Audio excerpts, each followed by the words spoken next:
it goes out to contracting and goes out for bids, and the contract's this thick, and there's all these metallurgical, I mean, there's all kinds of technical criteria. I want to talk, what's a great place to talk about it?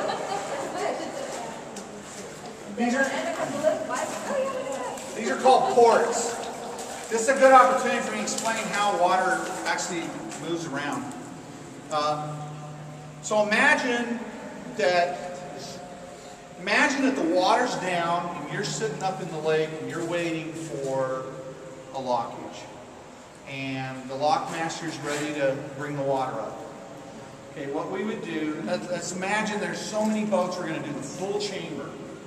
So what we would do is the lockmaster, let's say that the lockmaster had just, some boats had just left the chamber and were heading out to Puget Sound. So what would they do? They would close the gates. They would drop the two stony gate valves associated with the west gates.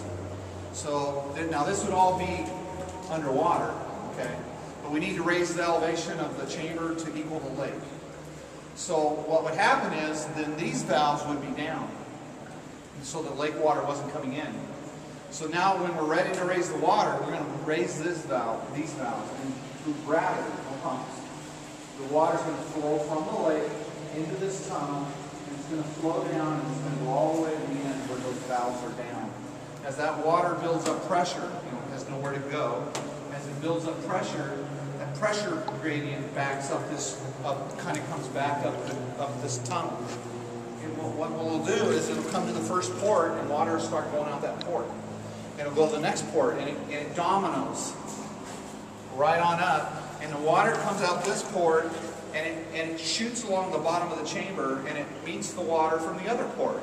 And that water comes together in the center, hits, and it upwells, and it comes up to the surface and it breaks, and it goes like this. And that was a design feature to help push boats to the wall.